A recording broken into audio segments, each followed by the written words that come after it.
Jesus' name we pray. Father God, we are so grateful for another day to not only have a conversation with each other, Lord, but learn more about what you're doing in each and every one of our lives. Thank you for this podcast. Thank you for Landon. Thank you for Cliff. God, I know that this is a time of a lot of, some people could call it uncertainty, but we have no doubt because we know who holds our future. God, you are good and you do good. And we say thank you for this time. I ask that every word out of my mouth and Cliff's mouth and Landon's mouth would be edifying, not only for each other, but everybody listening. We love you and we praise you. In Jesus' name we pray. Amen. Amen. Amen. Yes, We sir. want to welcome you all to the Sam Acho podcast, a place where we go first, we give space, we grow hope, we talk about faith, family, football, and finances. And Cliff Marshall, we got a guest today. We certainly do, Sam. And this is a full circle moment because you, Sam Acho from ESPN, you watched this player play this year in a game, and you called me and said, you need to look up Landon Robinson, defensive tackle from Navy. And he's a first-team All-American. He's an NFL draft prospect, but more importantly than that, he is a God-loving, God-fearing man, and the best is yet to come for him. And I'm super excited to have him on the podcast. So, Landon, thank you for being with us. Thank you guys so much. It's truly a blessing and truly an honor to be on this podcast with you guys. So thank you so much for having me. Well, Landon, Cliff said some of the accolades, first team All-American, player of the year in your conference. How do some of those awards, player of the year in the American Conference, how do some of those awards, when you hear them, what do you feel? Yeah, obviously it's a complete honor. It's an honor to be recognized in that light.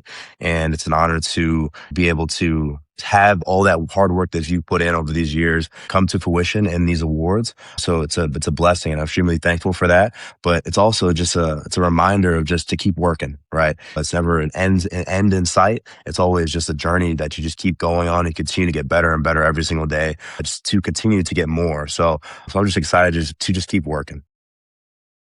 Well, Landon, obviously you had an incredible year, as Sam mentioned, and your college career is over with, right? You've spent 4 years at Navy and just had an incredible run up there. And now you're on to your next chapter. And that next chapter for you is the National Football League. So can you kind of tell us, after your season, kind of what that process has been like? Yes. So far, I've just been training for our pro day that's coming up on March 5th. So just training for the 40-yard dash, the 5-10-5, the shuttle drill, the 3-cone drill, just the 225 bench. So just training for all those aspects, just trying to get my body in the best shape, but also the most endurance that I can be in to perform as good as I possibly can on those events. So it's been a great journey so far, and I'm getting better every single day. So it's been awesome. Hey, but we were talking, we got to get specific though. We were talking before we hit record about some of the numbers you're going for. Like, so here's the thing, Cliff said it, right? So I got a chance, Landon, to cover some of your games this season, but I also covered a couple of your games last season. Games in which, as we're preparing and we're studying, I'm looking up some of the numbers, and like every single coach, defensive coaches, head coach, strength coach, everybody's like, dude, Landon Robinson is different. And they started talking about some of the numbers on bench and on squat, right? But you, where are you at right now? I mean, like, we're not at the combine yet, but like height, weight, bench, like, what are you expecting? Like, all that kind of stuff, just to put some perspective into the athletic endeavors that we get a chance to see. Yeah. Absolutely. No. So throughout the season, and it's been highlighted before, that I have a 465 bench, 700-pound squat. I can run over 20 miles per hour. So that was just the accolades I've accumulated over my time at Navy, which is a blessing through Coach K and through my coaching staff at Navy, that I've been able to develop myself in that light. But through this process so far, my numbers have been looking really good. Right now, I'm projected to run about a 4.7 40. Right now, I'm trying to get about 36 reps in the 225 bench. My shuttle 5-10-5 is looking about a 4.3, if not better. And then my 3-cone drill is about a 7.1, if not better than that. So extremely excited to just keep working and go and prove myself and show that those numbers are true at the pro day on March 5th. Landon, you said you're getting ready for your pro day. You didn't mention the combine. Can you talk about being a first-team All-American, being the player of the year in the American Conference, and finding out that you did not get a combine invite and how you're using that as motivation right now? No doubt. No doubt. That was, it happened about a couple weeks ago. I got the news that I didn't receive an offer to the NFL Combine. And that's something that obviously you train for all this time and you go through the entire season hoping that you're good enough and that you've done enough to be able to receive an invite to the Combine, which is like one of the biggest events of the entire year. But unfortunately, I didn't get that opportunity. So you just got to take it on the chin, right? You have to take it for what it is. And you have to take a minute. You have to settle back and you have to really have a moment with God. That's what I did is I just sat in my chair and I just started praying. And I just said, God, I know that you have a plan for me. You have a journey that I'm on and I trust you wholeheartedly. So just being able to take a step back and just trust in the process and know that I have an opportunity to go and have a great pro day. Right. So you have to control what you can control and I'm going to go to the pro day and I'm going to crush it. So yeah, it was definitely a knock and it was definitely something that I had to take a minute with, but it's not the end of the world. And you just go and you have to control what you can control, like I said, and you go and just do what you do. So super excited for the pro day, March 5th, no doubt.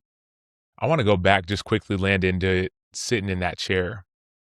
What emotions were you feeling when you found out that you didn't get that invite? Yeah, that's a great question. I think first it's just obviously it's just that shock. It's like, man, like all American, defensive player of the year, and didn't get it, right? So that shock of just, man, like I didn't get it. I didn't get it, right? And just letting that sink in for a second. And then like I said, I just started praying and I just really just went into prayer with it. And so feeling that shock, feeling that a little bit of sadness, but honestly, it was just more motivation, right? When throughout your entire career, not everybody's going to believe in you. Not everybody's going to think that you can do what you say you can. So it's your job to go prove it, right? So it was just motivation, more motivation for me to go and just prove that I belong there, prove that I belong at the next level. So after prayer and after putting my trust in God, like always, just knowing that He has the right journey for me, I was content with it, and I just knew that I had to go forward and just keep getting better with my training, keep proving every single day, 1% every single day, just to make sure that I'm ready March 5th to prove that I belong there. For March 5th, Landon, you got a chance to go to the East-West Shrine game here in Dallas. And I mean, you were tearing it up, dominating at the Shrine game. What was that process like? Yeah, it was a crazy week.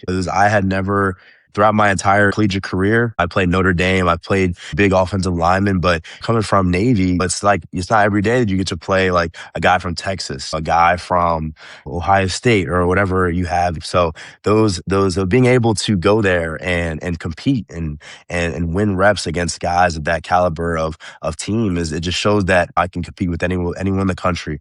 So it was a great experience. We had the opportunity to go down there and talk to a bunch of different scouts of different teams, practice for 2 hours a day, and just learn about the NFL, learn about the process. We had multiple guest speakers from the NFLPA. They came in and talked with us. So just being able to speak with those guys and learn so much about them and then learn about the process and overall just compete, right? I think I came away from that experience with just so much confidence in myself and just so much hope that I can play at this next level. So it was a great experience and it was awesome. Well worth it.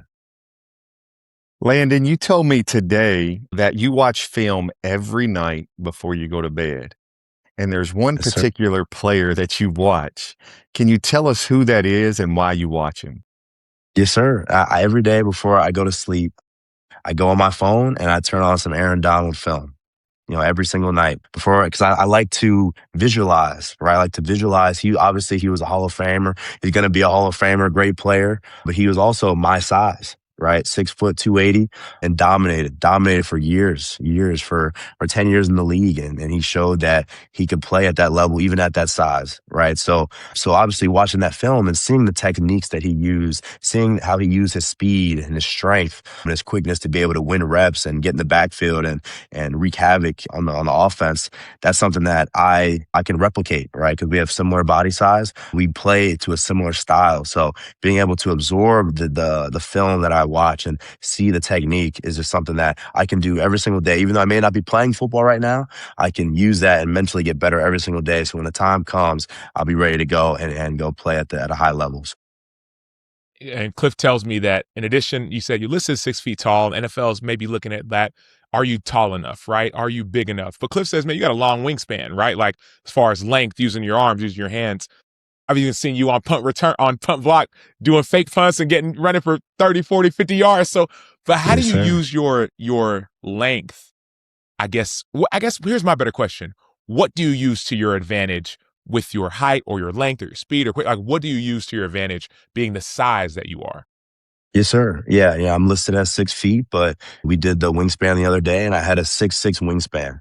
So just being able to use that wingspan, right, it counteracts your height, right? And being able to use my leverage, my natural born leverage to get underneath of blocks, right? But also use my length to be able to get pressed the block off and be able to show up in the gap. So I showed that multiple times in the East-West Shrine Bowl, but just being able to use my leverage, right? Use my strength, right? We talked about how much I can squat, how much I can bench. So using that compact frame and that quickness to be able to play the double team when I need to, right? And use that length to get off and pry the block, pry the double team, and then go make a play. But also using that quickness to get around blocks, using that my strength and my natural leverage to bull guys back into the backfield is something that I use on a daily basis to be able to win reps. So that wingspan definitely helps for sure, but that's something that a lot of people may not know. I mean, a lot of people may not notice just by looking at my height that they don't know that I have good wingspan to be able to counteract that. So. Landon, most guys are out training at facilities, right? Preparing for the NFL Combine and their pro day. And when I started recruiting you back in October, we talked about that. But what I found unique is in December when you said, Coach Cliff, I think I want to train with you and at D1, but I can't commit full time. Can you tell our listeners why you're not able to be at a training facility full time? Yes, sir. It's a very unique and opportunity that I have being from the Naval Academy to go and pursue the NFL career. Having that being said, at the Naval Academy, every single day, you have to be at school. You can't take online classes and you can't skip classes to have to go and train. So on a daily basis, we wake up at 6:30 in the morning, right? We have morning formation and then we eat breakfast and then we go to class all day from around 8 o'clock to around 11 o'clock. We have a little lunch break. And then after that, we go to class until 3:30 in the afternoon. Then we get done. And then you have practice or whatever athletics you have in the afternoon, in the evenings. And then you eat dinner at around 7 o'clock, and then you do homework after that. So it's a very busy schedule. So with that being said, I can't just leave and go train at a facility for weeks on end because that's just not how the Naval Academy works. And I graduate in May and get my cyber operations degree, which is a pretty big degree. So I'm working on that as well at the moment. So I can't just take online classes at the Naval Academy. So it's a unique situation where I go to class in the morning through the afternoon. And then I go to my car, I drive about 45 minutes to go train. So it's a great opportunity. And on some weekends, I'll have the opportunity to go train with Coach Cliff as well, wherever he is, either that's in Nashville, Tennessee, or that's up in Indianapolis. So just having those opportunities to go and train, it just means the world. So it's a rare opportunity, but like I said, you got to control what you can control, and you go to class when you need to be at class, and you go train when you need to go train. And every single day, just get 1% better. So it's been a great journey. It's been a great experience so far, and I'm just excited to see where I end up. Landon, you said that you drive 45 minutes every day to go and train after a full day of waking up at, what is it? I don't want to make myself look dumb, but 0600 or 0630, something like that. Right. That's it. So you make that drive every day. My question is, what drives you? Yes. No, that's a great question. I think just ever since I was a kid, I just always loved to compete, always loved to be the best and be the best I can possibly be at whatever I'm doing. So that motivation, that drive for my family, right? My family back home, they're doing well and they're doing their thing, but I always wanted more. I always want more for my family. I always want more for my brothers, my mom, my dad, and my cousins, everybody. So every time that I go to work every single day, I think about them. I think about my future. What future do I want to have for my family? And just what do I want that to look like? And I know that this moment right now is a very crucial time in my life to go and change my life forever. So every time I go and train, I think about that. And I think about where I want to be in the next year, where do I want to be in the next few months. And it just comes with every single day, just taking one step at a time and training as hard as it possibly be to be where I want to be. So I just think about that. So that's my motivation. And obviously my faith, right? God has helped me throughout my entire life to get where I am today. I wouldn't be here without him. And him just staying with me, right? Always being with me every single step of the way, and just him blessing me to have the success that I've had. So I just always do it for him as well. So I always do it for him. It's awesome. Landon, you mentioned God and you mentioned your faith. You and I had Bible study this morning, and I asked you, what is your favorite Bible verse? And you actually showed me a tattoo on your arm. Can you share that Bible verse? There it is right there. Can you share the Bible verse with us? Yes, sir. The Lord is my light and my salvation. Whom shall I fear? The Lord is my stronghold of my life. Of whom shall I be afraid? So Psalms 27, right? It's my mom and I would always read that as I was a kid. We'll always read it every single day. And it just means just to be strong, right? Be strong in your faith, be strong in who you are as a person. And there's no need to fear anyone, right? There's no need to have fear in this life at all, because you know who's in control, and you know who's in power. And you always have to remember that. And every step of the way, right? And even before football games, before a test or anything that's a challenge in my life, I always remember that. I always look down at my arm and I always see that what is there to fear, right? There's nothing to fear. So just taking that with me every single step of the way is super important to me. Well, let me share something, Landon. I want you to look at that tattoo and that Bible verse at your pro day, because that is something that Sam Acho did. Is he rehearsed a Bible verse, and he would say that when I trained him for the NFL Combine. And as Sam is humble, he won't brag about this, but he went to the Combine and he dominated, right? And he holds the all-time NFL Combine record for the L drill that you're trying to break right now, Landon. You're trying to comfort his all-time record. But Sam, can you tell us what Bible verse you used at the NFL Combine and how it helped you? Well, so for me, Landon, I'm a few years removed from where you're at. By a few, I mean probably about 15 years ago or so. I was training with Cliff at the Combine, and Cliff, you may not know this, I think I was a late invite to the Combine or to the Senior Bowl. Like some of these events, it was like, man, is it going to happen? Is it going to happen? And then it happened. I was like, all right, man, I made it. But still, it wasn't a make it. It was like, man, I got to go and show what I can do. So in that process, in training with Cliff said, hey, Sam, during the Combine or your pro day, when you get in your stance, you have to hold it for 2 seconds. 1,000, 2, 1,000, then go, which I'm sure y'all been practicing every day. He said, while you're in your stance, in those 2 seconds, I want you to pray. And I'm thinking, man, that's a quick prayer, like 2 seconds. He said, what he said even afterwards was even more interesting. He said, I want you to pray Joshua 1:9. Okay, what is it? Have I not commanded you? Be stronger. He said, I want you to pray that God will give you the strength and the courage to run your fastest times ever. Joshua 1:9 says, have I not commanded you? Be strong and courageous. Do not be afraid. Do not be discouraged, for the Lord your God is with you wherever you go. And I knew from Cliff that, hey, in order to run fast, you have to be strong. So that part I understood. Like, okay, man, God, give me strength. But the courage piece kind of threw me for a loop, because I'm like, what do I need to pray about courage for? But then it dawned on me, like at these opportunities, at your pro day, you're training nonstop for 6 to 8 weeks, maybe even 10 weeks, right? That's your one opportunity, your job interview that could potentially change the rest of your life. Obviously, you have years of film and people see that, but they're also going to ding, ding, ding, light up when they see the numbers that you put up at 295, running the numbers that you're running and doing the bench. And so he said, pray that God will give you the strength and the courage. So that's what I did. I got in my stance at the Combine, and actually, Cliff, you may not remember this, I actually false started a time or two. I was trying to cheat, trying to cheat the drill. It didn't work out for me. But then after, I prayed for strength and for courage. And in those 2 seconds of prayer, I ran a 4.63 in the 40-yard dash at 2:62, which is the fastest time I had ever run. I'd run the week before, as you will do, y'all have a mock combine or a mock pro day. And the week before, I did a mock pro day and I ran a 4.64 on hand time. which usually hand time, you have to add 1/10 of a second for laser. So really about a 4.74. Well, like you, I was peaking at the right time.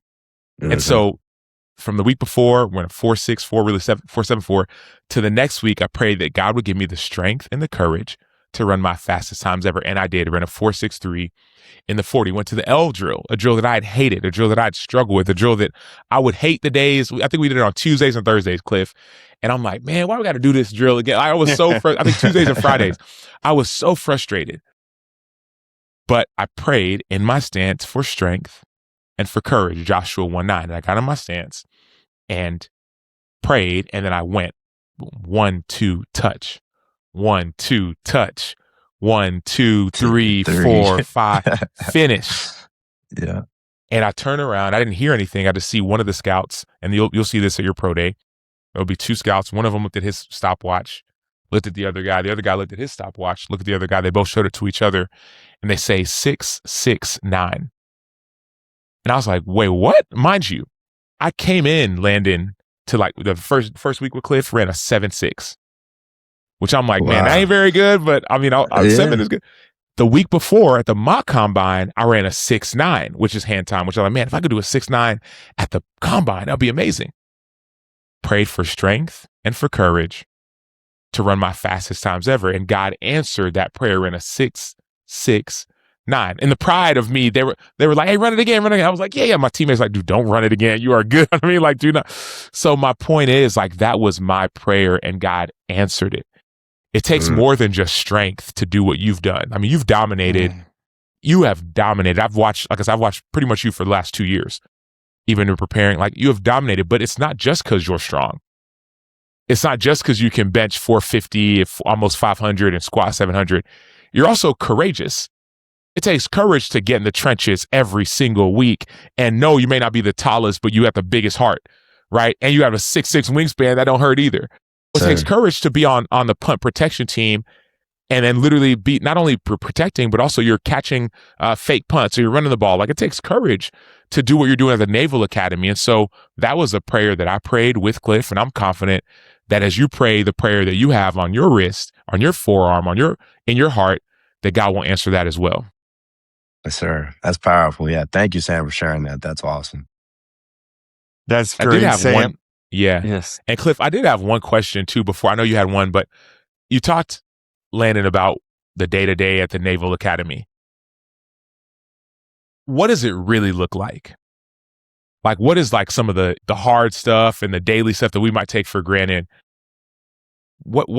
Yeah. Including the room inspections, Landon. You got to talk about the room inspections, making your bed every day. Yes, sir. There's not a day you cannot leave your room without your bed having the corners on it. That you make your bed a specific way where you have the corners on your bed, on the outside of your bed, that have to be at a 45-degree angle. It has to be tight. Your corners have to be tight. Your bed has to be tight and tucked under the right way. And you have to make sure your desk is clear. You have to make sure everything under your desk is neat. Your chair is pushed in. Everything that's on your desk is organized. So everything, that's how you leave your room, no matter what. No matter when you're leaving in the morning, whenever you're leaving in the afternoon, it has to be neat and tidy, because anyone could come and inspect your room. And then if it's not right, you'll get in trouble, and you have to do a bunch of things that you don't want to have to do. So that's just the tidiness side of it. But also just obviously we have the inspections that Cliff had talked about. We have room inspections and uniform inspections twice a week. So just making sure that every day you put your uniform on, it's nice and needy. You have the right rank tabs on. You have your cover. That's your hat that you put on when you go outside, making sure the anchors are up on that, making sure everything is in line. Because at any point, anyone can come up to you and look at your uniform, and it has to be spot on. So that aspect, but also just coming from the military side of things, and then going to class, right? Going to class. Classes are not easy, right? The acceptance rate at the Naval Academy is like less than 10%. And the classes are like Ivy League level classes, right? And I'm a cyber operations major. So those classes are not easy. Learning how computers work, learning how to hack people, how to defend from being hacked. So those classes aren't easy at all. So then going from having the military side of things to going to the academic things, and then transitioning your mind and being able to compartmentalize it and go and play football and know that, okay, that's done. Boom. Let me go get better physically. right? So it's just multiple different avenues of things that you have to focus on a day-to-day basis, but you truly have to be able to compartmentalize your day and know when it's time to be in class, it's time to be in class. When it's time to do something militarily, it's time to do that. And then when it's time to go to football, it's time to go to football. So I think that's one of the most difficult things that a lot of people struggle with, is just being able to compartmentalize what you're doing at each time, focus, give all your effort on that thing in that certain time of the day. So I think that's one of the most difficult things at the Naval Academy, Cliff. Well, I wanna say this, Sam. I don't know what NFL team, and I probably sound like Landon's agent here, but I don't know what NFL team wouldn't want a first team All-American, the defensive player of the year in the conference, and then a guy that's been trained up at the Naval Academy. You talking about being on time. You talking about being a good teammate. You talking about being a locker room guy.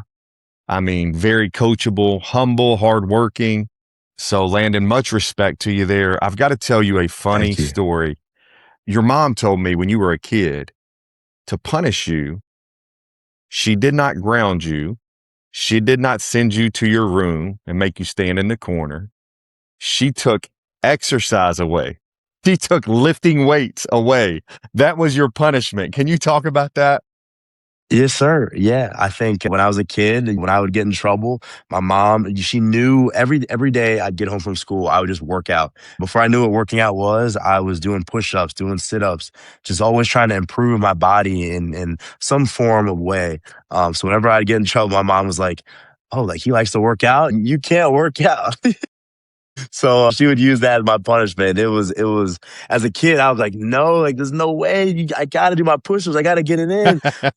So just she would punish me in that way, but it truly just that's helped build my discipline, right? That's even as a kid, building that, having that taken away, and just knowing how important it is to build your body, right? To work out, and I think that shows in just how my work ethic is now. I always want to find a way when I'm not lifting weights, I'm reading a book or I'm watching film or I'm doing something that is improving myself either physically or mentally, or just always finding something that's improving myself no matter what it is. I never like to waste time and just not just waste the day away. I got to find some way to get 1% better every single day. So I got a question, man, because this sounds like, is this like 12, 13, 8, 9? Like, how old are you with it? yeah, I think I was in early middle school. When's fifth grade? That's like 9, 10, 11, 12 of that age. I was doing 100 push-ups. I remember I would get home from middle school, I'd get off the bus and I try to do 100 push-ups in a row. Every day. And that would be my goal. And I would just get better and better and better. And this is before I started lifting weights, I'd get home and I would do 100 push-ups in a row, just going every single day. And I got there. I think it was eighth grade, right before I got to high school. I could do 100 push-ups in a row. And I took a lot of pride in that too. I think at one day at school, I was like, "Hey guys, I can do 100 push-ups in a row." And I just did it in school one day. It was hilarious. But yeah, no, that was just that developed my drive and just my discipline to just always want to develop myself as a person. So I just found a lot of joy in that, and it's never changed. So When did that start though? Like, when did the, man, I'm getting home and I want to start, like, do those push-ups? And I yeah. got a story behind it, but when did that start? Yeah. Yeah. I think that started when Or in like middle school why? football. Yeah. Yeah. Yeah. I Okay. think middle Yeah. school football, I was playing football and I just knew that I wanted to be good at football. I think at one day, I was playing with like the older kids when I was a kid. So in middle school, I got knocked in my butt one time and I was like, man, like that didn't feel good.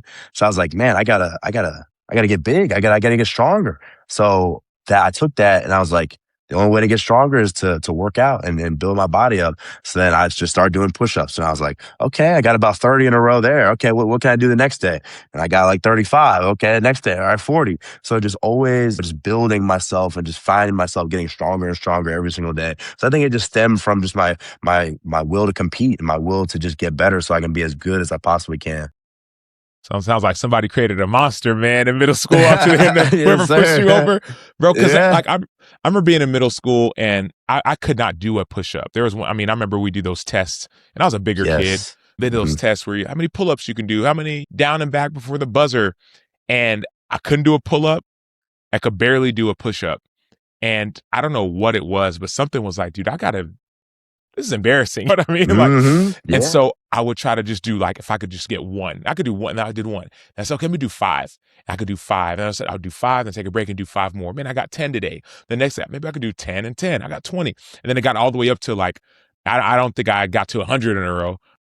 I still don't know if I could do 100 in a row, but like I got up to like, man, 50 or 75, whatever. Then took a break. And then I was doing like 200.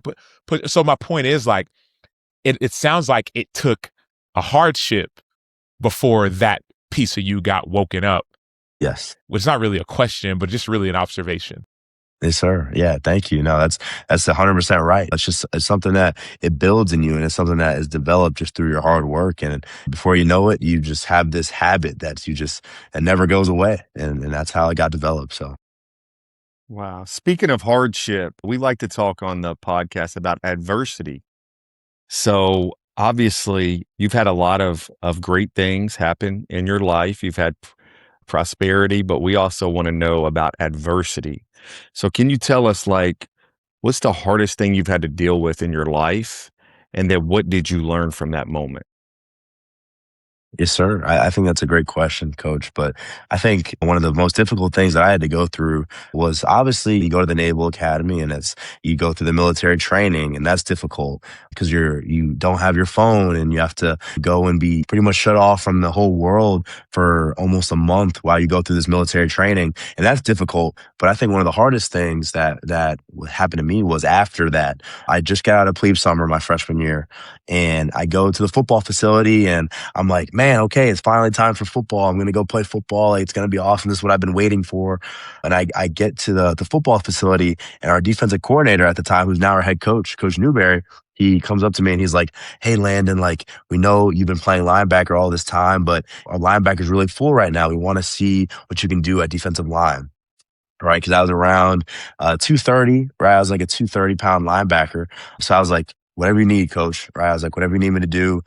And I was like, okay. But that, like I said, like that takes a shock on you. It's like, man, like, what is defensive line? What does that entail? All I know is that these big guys these are the guys who are on the defensive line. Like, I'm like, man, I'm not anywhere near that size. And they have to go against the offensive line, which are even bigger than those guys. I'm like, man, it's a lot to take in at one time. So I think I told Coach 100% I'll do whatever I need to do for the team.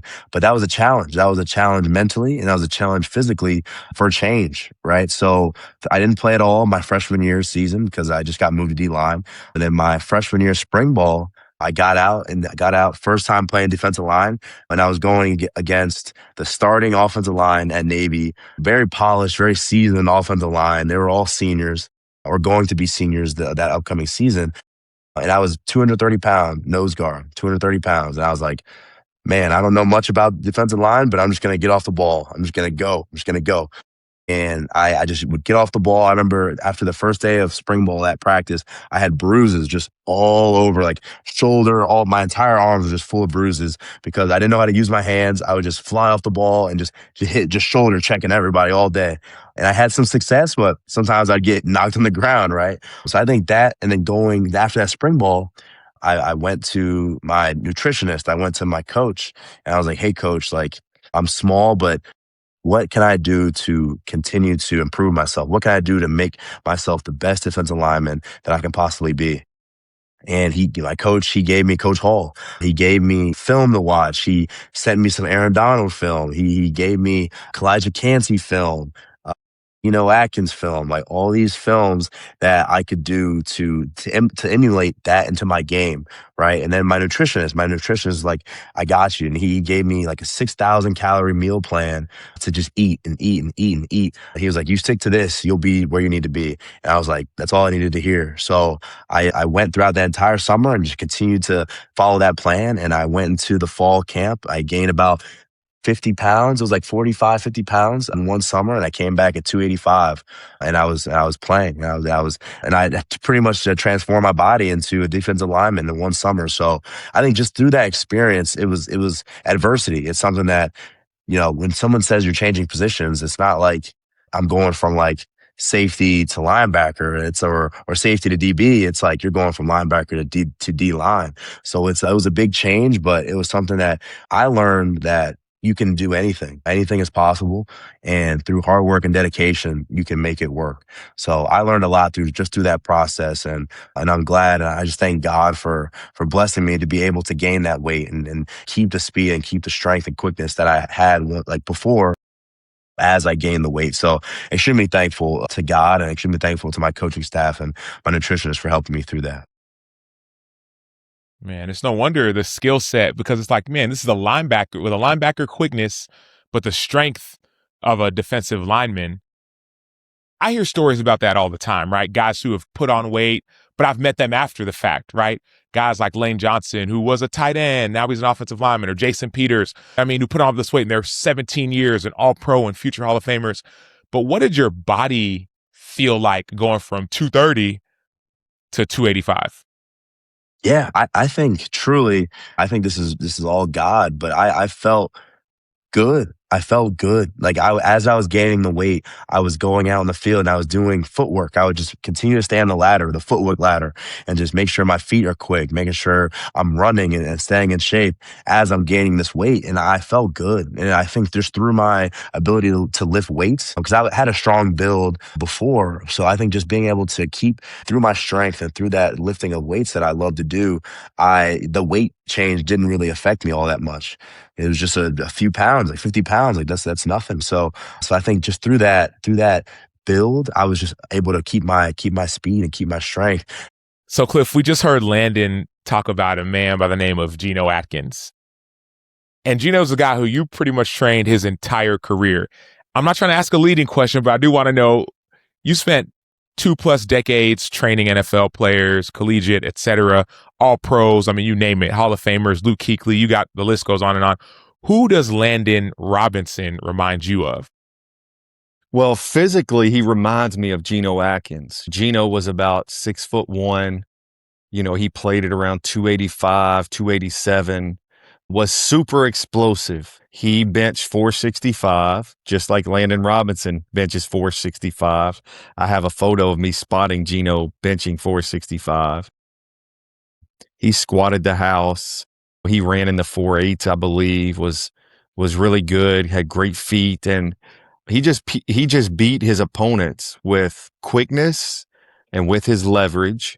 And I see Landon being able to do the same thing at the next level. Now, Geno went on, he was a 4th-round draft pick, but he went on to become one of the best defensive tackles in the history of the Cincinnati Bengals and going to multiple Pro Bowls and just being a dominant player. And I think Landon is built in a similar fashion, and they both have similar results in the weight room, and they also have similar results on the turf with the speed and the jumping drills and everything like that. So me personally, physically, I see him as a Geno Atkins.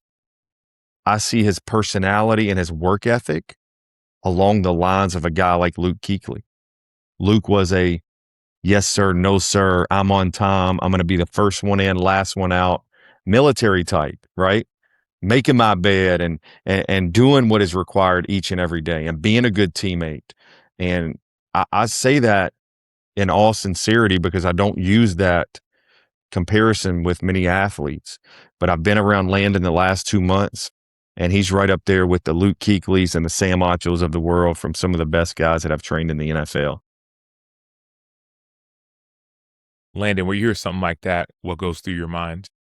Yeah, no, it's an honor. And thank you, coach, for that comparison. And it just shows that just got to keep working, right? And shows that everything that I've been doing so far is starting to pay off. But I'm just extremely thankful for that comparison. And that's a blessing to be able to be recognized with such successful players, right? Like yourself, Sam. So just got to keep working and just got to keep continuing to prove myself at this next level. And before we let you go, Landon, usually on every episode of the Sam Acho podcast featuring Cliff Marshall, Cliff loves to give what we call a Cliff Note, the biggest message that he's learned from the day from our guest. And so I'm going to ask you, Cliff, what is your Cliff Note, or maybe your Cliff Notes for today? The Cliff Note that I took from Landon Robinson today was to control what you can control. You think about Landon, right? He can't control his height. He can't control that he's 6 foot. He can't control that the NFL did not invite him to the combine, right? He can only control what he can control, and that's his attitude and his effort. And so, Landon, you exemplify that in the way you go about your business. So, thank you, brother. You're an inspiration to me and many others. Thank you so much, Coach. I appreciate that. Thank you. And I got one more question, though. I'm sorry, Sam. I got one more. You were asked to come into the White House and to speak, and that came out of nowhere, right? And you were like, you didn't have a speech prepared. It was just like you were called to the stage and you had to talk. Can you tell us about that moment? Yes, sir. Yeah, no doubt. I think that was genuinely, we got to the White House, we won the CIC trophy. And with that honor comes the honor of going to the White House and meeting the president, getting on the podium and having the president speak about you and your team. And Ohio State, actually, they won the national championship, and they went to the White House the day before us.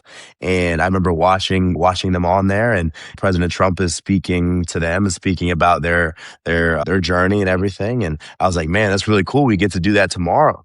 And so we go there, and the president, he's speaking on the microphone, and then all of a sudden he starts giving shout outs to guys. He starts saying, hey, like our defensive captain, he shouted our defensive captain and our offensive captain. And then he brought him up on stage. He brought him up on the microphone. He's like, do you want to say anything?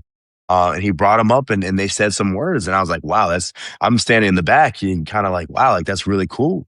And that's a lot of pressure. Wow. And then he starts talking about me. He starts talking about the fake punt.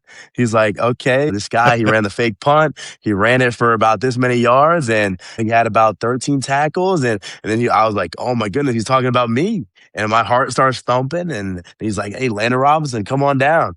And I'm like, wow. Like I had no idea what I was going to say, and I didn't know what I was going to do.